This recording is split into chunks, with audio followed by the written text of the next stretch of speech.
Hello student, मैं रीता जैन, शासकीय घनश्याम सिंह गुप्त स्नातकोत्तर महाविद्यालय बालोद में अतिथि व्याख्याता के पद में कार्यरत हूँ वाणिज्य विभाग से।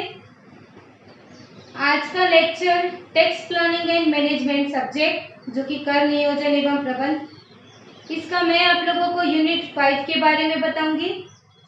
देखिए स्टूडेंट, ये जो है आज का तीसरा लेक्चर है मेरा, पार्ट 3 है, जिसके अंतर्गत टॉपिक है preparation and filing of income tax return. आयकर विवरण दाखिल किस प्रकार से किया जाता है, जिसके संबंध में मैं आप लोगों को 2 लेक्चर के माध्यम से मैंने आप लोगों को उसके सारे फॉर्म को समझाया है। फर्स्ट पार्ट में मैंने आप लोगों को बताया था कि आयकर का विवरण किसको दाखिल करना होता है और कब दाखिल करना है। सेकेंड पार्ट में मैंने आपको उसके सारे फॉर्म बताए थे, जो कि ITR 1 से लेकर के ITR 7 तक के टोटल 7 फॉर्म हैं। ITR 1 फॉर्म किसको भरना है, ITR 2 किसको भरना है, ऐसे 7 पार्ट ITR फॉर्म के जो 7 फॉर्म है, ये सारे फॉर्म को मैंने आप लोगों को डिटेल से डिस्क्राइब किया था सेकेंड पार्ट में। सो स्टूडेंट, अगर आप लोगों ने जो है दोनों पार्ट नहीं देखा होगा तो आप जो है पहले 1 पार्ट और 2 पार्ट दोनों पार्ट को देख लेंगे, जिससे कि आज का जो लेक्चर है पार्ट 3 है, आप लोगों को समझने में आसानी हो, इजी हो और अच्छे तरीके से जो है समझ में आ जाए। तो आइए स्टूडेंट, आज की क्लास स्टार्ट करते हैं। सबसे पहले मैं आप लोगों को एक बार फिर से बता देती हूँ, ITR 1 जो फॉर्म होता है वो वेतनभोगी कर्मचारी, पेंशन और मकान संपत्ति से आय शीर्षक जिनका है उनको ITR 1 फॉर्म भरना पड़ता है। ITR 2 जो फॉर्म होता है वो होता है जो ITR 1 फॉर्म नहीं भरते हैं उनको ITR 2 फॉर्म भरना होता है। ITR 3 जो फॉर्म होता है वो होता है धारा 44AB के अंतर्गत जो है अंकेक्षण कराते हैं और जिनके व्यापार पेशे से आय है। ITR 4 फॉर्म जो कि सहज फॉर्म कहलाता है, सुगम फॉर्म कहलाता है। ये जो फॉर्म होता है वो पात्र व्यवसाय करदाता और साथ ही 44A के अंतर्गत जो अपने बुक्स मेंटेन नहीं करते हैं, माल ढोने वाले जो वाहन हैं उनको जो चलाने का व्यवसाय करते हैं, किराए पर लेकर हो, चाहे पट्टे पर हो, चाहे स्वयं का हो, उनको जो है और जिनकी जो व्यापार पेशे से आए हैं, जो अपनी बुक्स मेंटेन नहीं करते हैं, उनको ITR 4 फॉर्म भरना पड़ता है। ITR 5 जो होता है वो फर्म के लिए होता है। साथ ही जो 1, 2, 3 और 4 की कैटेगरी में जो नहीं आते हैं उनको ITR 5 फॉर्म भरना पड़ता है। और जिसकी कृषि से आय हो या फिर जो हानि के अंतर्गत छूट लेना चाहते हैं, हानियों को आगे ले जाना चाहते हैं, हानियों को पूर्ति करना चाहते हैं, उनके लिए जो है ITR फॉर्म 5 होता है। ITR 6 जो फॉर्म होता है वो एक कंपनी करदाता के लिए होता है और ITR जो 7 फॉर्म होता है वो बाकी के फॉर्म जो नहीं भरते हैं उनको ITR 7 जो है फॉर्म वो भरना होता है। जिसको धारा 10 के अंतर्गत छूट लेनी है उनको ITR 7 फॉर्म भरना पड़ता है। तो आयकर विवरण दाखिल करने की ये 7 फॉर्म है। इसको जो है फॉर्म भरने के 2 तरीके होते हैं, या तो एक मैनुअल फॉर्म होगा जिसको आप हाथ से भरेंगे और दूसरा तरीका होता है इलेक्ट्रॉनिकली फॉर्म, मतलब कि ऑनलाइन जो है घर बैठे फॉर्म भरना। तो ये दोनों तरीकों को जानेंगे कि किस प्रकार से जो आयकर विवरण जो है भरा जाता है। तो आयकर का रिटर्न दाखिल करने के तरीकों के बारे में जानेंगे। तो सबसे पहले मैं जो है आप लोगों को हाथ से विवरण जो है तैयार करने के तरीके को बताती हूँ। जैसे जो करदाता है उसको ध्यान में रखना पड़ता है कि वो कौन सी श्रेणी के अंतर्गत आ रहा है। जैसे एक व्यक्ति है, HUF है, कंपनी है, फर्म है, या जो ITR 5 भरता है या ITR 7 भरता है, और उसकी आय किस किस शीर्षक में कर योग्य है, क्योंकि उसी के आधार पर जो है आयकर रिटर्न फॉर्म का जो है उसको चूज करना होगा। तो यदि जो है वो रिटर्न जो है इलेक्ट्रॉनिकली दाखिल करना अनिवार्य नहीं है तो उसे जो है हाथ से भर करके उसको सर्टिफाइड करके जो है आयकर विभाग में जमा करना होगा। लेकिन यदि करदाता जो रिटर्न है उसको इलेक्ट्रॉनिकली भरना चाहता है, इलेक्ट्रॉनिकली दाखिल करना अनिवार्य है, तो उसे जो पहले फॉर्म को, रिटर्न फॉर्म को क्या करना चाहिए, हाथ से भर लेना चाहिए, ताकि जो है ऑनलाइन भरते समय उसको क्या रहे, सुविधा रहे। तो करदाता को अपना रिटर्न जो कैसे दाखिल करना है, हाथ से भर करके या इलेक्ट्रॉनिकली भर करके, आय का रिटर्न दाखिल करने के तरीकों को अपन देखेंगे। देखिए मैंने एक चार्ट बना के रखा है जो आप सभी लोग देख रहे होंगे।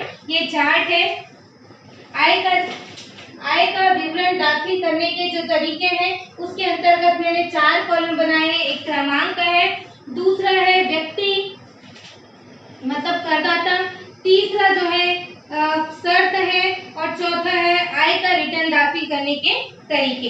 तो देखते हैं, पहला जो है एक व्यक्ति करदाता है और एचयूएफ करदाता है, या बॉडी ऑफ इंडिविजुअल है, या एसोसिएशन ऑफ पर्सन है, तो उनको जिनका क्या होता है 44AB के अंतर्गत खातों का अंकेक्षण होता है, तो उनको जो है कंपल्सरी इलेक्ट्रॉनिकली आयकर विवरण दाखिल करना होगा, यानी कि ऑनलाइन रिटर्न फाइल करना होगा विथ डीएससी। डीएससी का पूरा नाम है डिजिटल सिग्नेचर सर्टिफिकेट।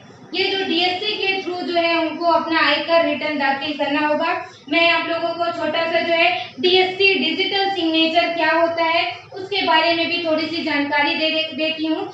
जो डीएससी होता है डिजिटल सिग्नेचर, नाम से क्लियर हो रहा है, ये क्या है, डिजिटली हस्ताक्षर है, यानी कि आप जो है साइन करते हैं तो पेपर पे साइन करते हैं, लेकिन ये जो साइन है वो क्या है, डिजिटली साइन है, जिसमें जो है हाथ से साइन नहीं किया जाता, बल्कि एक टोकन जैसा होता है, एक पेन ड्राइव होता है जिसको आप अपने सिस्टम में लगाएंगे और उसको रन करेंगे तो ऑटोमेटिकली क्या हो जाता है, उस फॉर्म पर सिग्नेचर जो है आपका हो जाता है, और वो क्या हो जाता है, सर्टिफाइड हो जाता है। उसमें जो है आपको हाथ से साइन करने की जरूरत नहीं होती। इसको बोलते हैं डीएससी, यानी कि डिजिटल सिग्नेचर सर्टिफिकेट। इसके बाद जो व्यक्ति करदाता है, जो ITR 1 फॉर्म भरता है और ITR 4 फॉर्म भरता है, तो उसको फॉर्म भरने के 2 तरीके हैं, या तो इलेक्ट्रॉनिकली फाइल करे या फिर पेपर रिटर्न भी वो फाइल कर सकता है।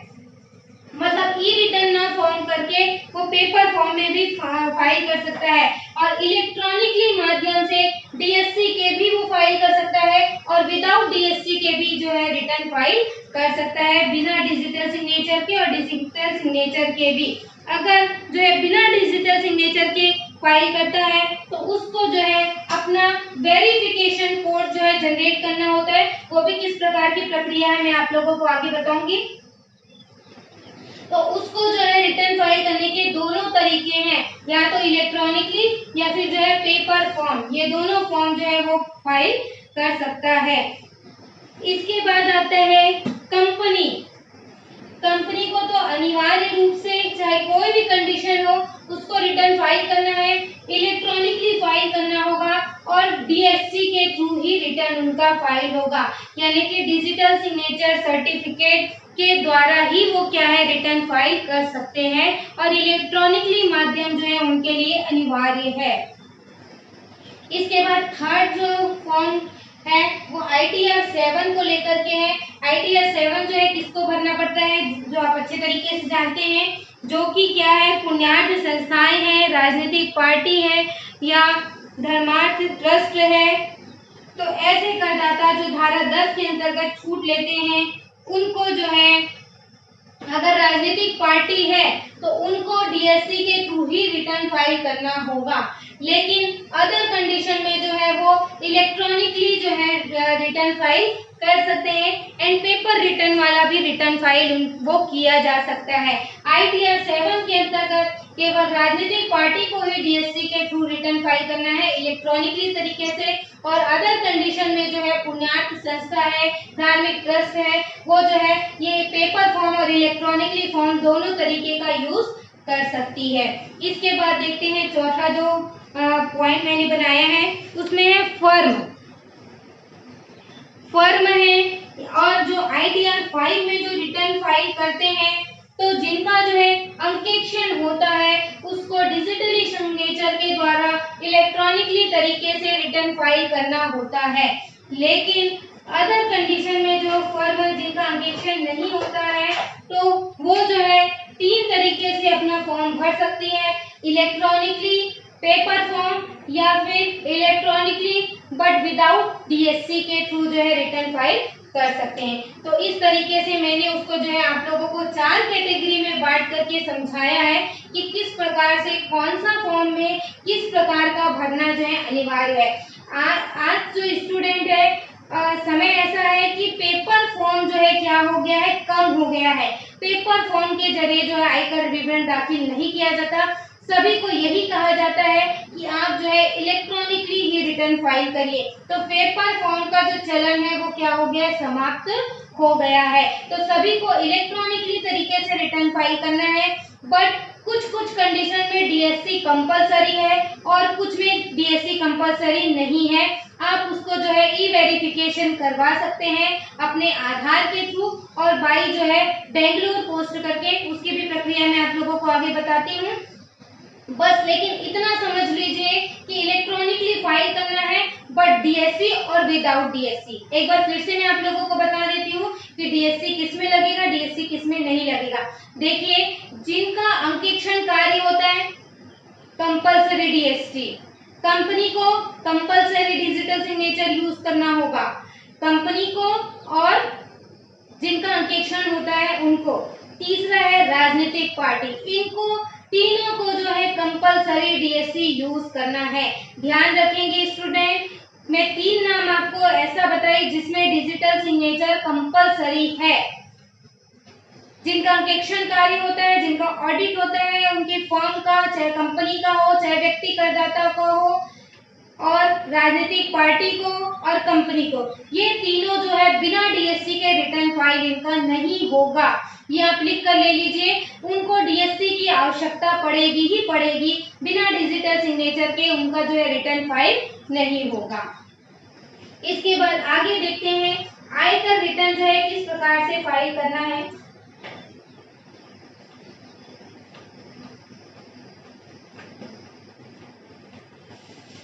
ये तो मैंने आप लोगों को तरीका बताया फाइल करने का, इलेक्ट्रॉनिकली किसको फाइल करना है, डिजिटल सिग्नेचर के, विदाउट डिजिटल सिग्नेचर के।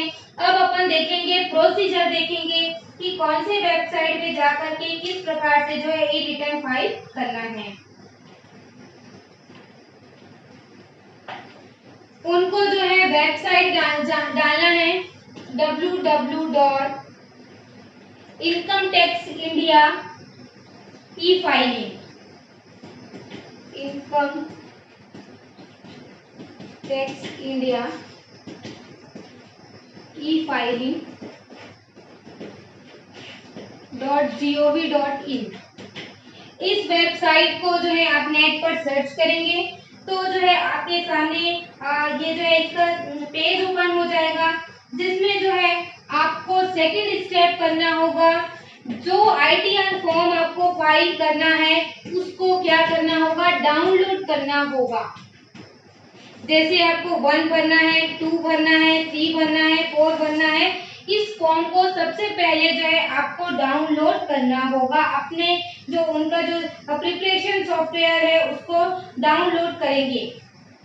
डाउनलोड करने के बाद जो है पहले आप क्या कर लीजिए, अपने हाथ से पेपर पे उस रिटर्न को क्या कर ले, भर ले। पहले हाथ से भर लीजिए ताकि आपको ऑनलाइन भरने में सुविधा हो। फिर रिटर्न को जो है हाथ से भरने के बाद जो है जो आपने फॉर्म जो डाउनलोड किया है उसमें जो है उसको क्या करना है, भरना है।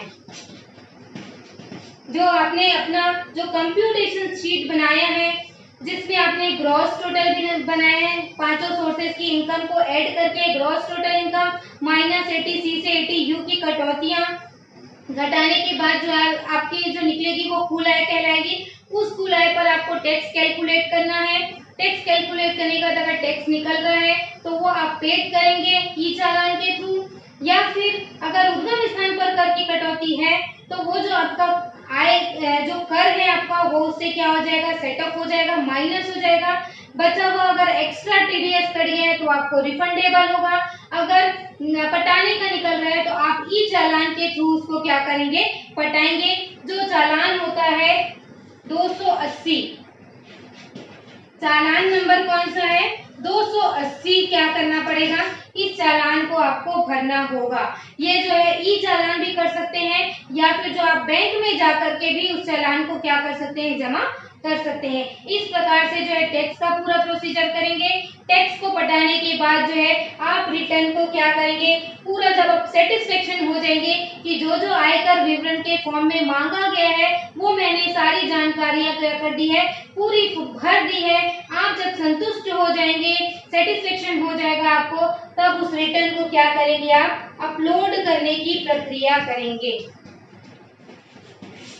तो यहाँ पर क्या हुआ, डाउनलोड फॉर्म को भरने के बाद आपका जो है रिटर्न अपलोड हुआ। जब आपका जो रिटर्न है वो अपलोड हो गया, उसके बाद चौथा स्टेप, अगर आप जो है डीएससी के थ्रू कर रहे हैं तब आप जो है एक कॉपी में उसका प्रिंट लेकर के आप उसको अपने पास सुरक्षित रख सकते हैं। आपको सिर्फ एक ही कॉपी क्या करना पड़ेगा, प्रिंट लेना पड़ेगा।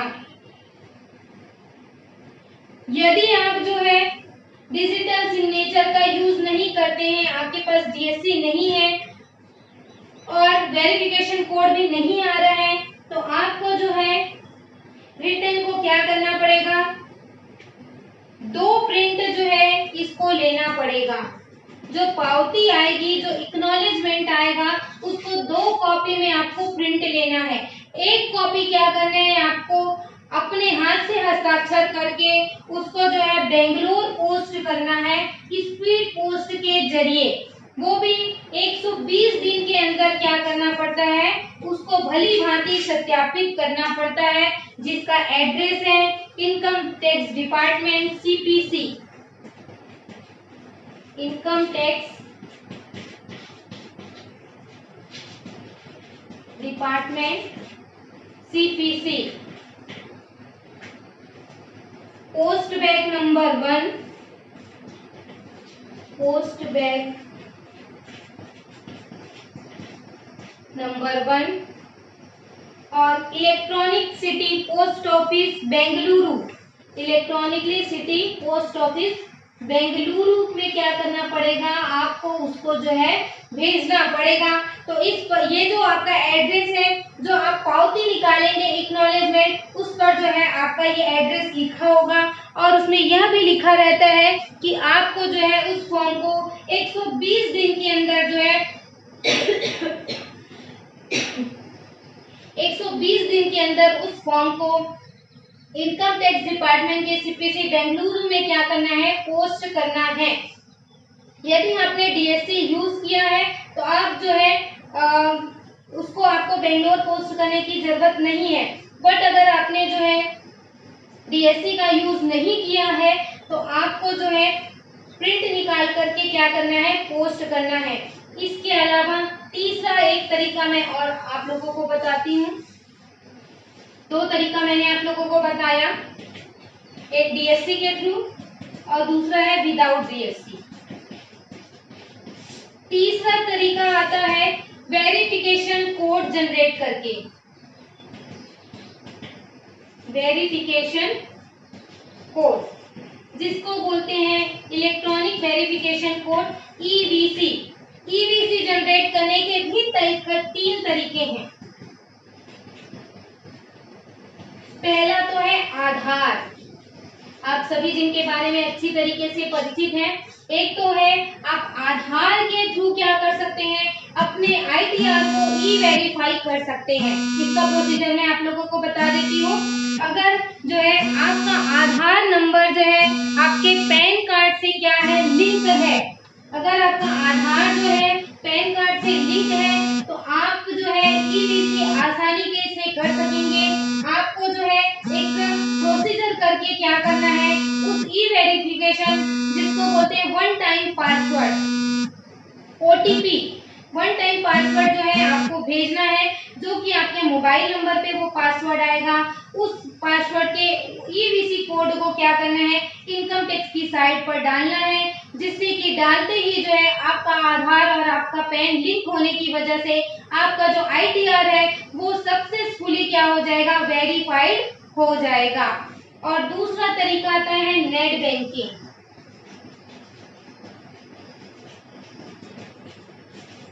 नेट बैंकिंग के जरिए भी जो है आप ई वेरीफाई आसानी से कर सकते हैं। गवर्नमेंट ने जो है अभी ये 2-3 सालों से जो है ईवीसी का नया सिस्टम जनरेट किया है, जिससे आपको जो है पेपर जो है बहुत बचने की इसमें संभावना है। आपको जो है पेपर वर्क करने की आवश्यकता नहीं है, पेपर को सत्यापित करने के लिए बेंगलुरु भेजने की आवश्यकता नहीं है। आप घर बैठे ही उसको क्या कर सकते हैं, अपने आईटीआर को सत्यापित कर सकते हैं कि आपने ही वो जो आयकर रिटर्न है उसको दाखिल किया है। तो नेट बैंकिंग भी है एक जरिए है जिसमें आपके बैंक में जो मोबाइल नंबर दिया है उस पर जो है एक कोड जाएगा और उस कोड को जो है इनकम टैक्स की साइड में डालेंगे।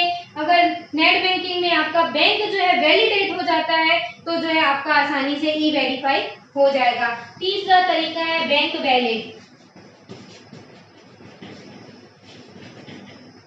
बैंक वैलिडेशन की भी एक प्रक्रिया है जिसके थ्रू आप अपना आईटीआर है उसको वेरीफाई कर सकते हैं। इसमें आपको अपने बैंक अकाउंट को अपने पैन नंबर से लिंक करना है। ये लिंक तभी होगा स्टूडेंट जब आपका नेम आपके पैन नंबर में दिए हुए नेम से क्या करता हो, मैच खाता हो। अगर आपका नाम आपके बैंक अकाउंट में दिए गए नाम से थोड़ा सा भी अंतर है तो आपका जो बैंक है और आपका पैन है वो दोनों आपस में लिंक नहीं होगा और आपका बैंक वैलिडेशन की प्रक्रिया जो है जिसमें आप सफल नहीं हो पाएंगे। तो सबसे पहले आपको अपना बैंक में और अपने पैन के जो नाम है उसको पहले क्रॉस चेक करना है, दोनों सेम है तो आपका जो बैंक है वो आपके पैन से क्या होगा, वैलिडेट होगा। ये वैलिडेट होने के बाद 11 नंबर का एक जो है कोड जो है जनरेट होगा जिसको ईवीसी कोड कहा जाता है। उस ईवीसी कोड को आपके मोबाइल नंबर पे भेजा जाता है मैसेज के थ्रू। उसको जो है आपको अपने इनकम टैक्स रिटर्न के साइड में उस कोड को डालना है। उसके बाद जो है प्रोसीजर करने के बाद आपका जो आईटीआर है वो सक्सेसफुली जो क्या हो जाएगा, ई वेरीफाइड हो जाएगा। तो इस तरीके से जो है जब आप उसको सत्यापित कर लेते हैं इसका मतलब ये है कि आपने जो है आयकर रिटर्न दाखिल करने की पूरी प्रक्रिया को संपूर्ण कर लिया है। ऐसा नहीं कि फॉर्म डाउनलोड करके अपलोड करने के बाद आप फ्री हो गए, ये जो है प्रक्रिया पूरी नहीं है। अगर जब तक आप उसको वेरीफाई नहीं करते हैं, सत्यापित नहीं करते हैं अपनी पावती को, तब तक जो है आपका इनकम टैक्स रिटर्न भरा गया क्या माना जाएगा, इनवैलिड माना जाएगा। और निर्धारित तिथि भी है 120 दिन।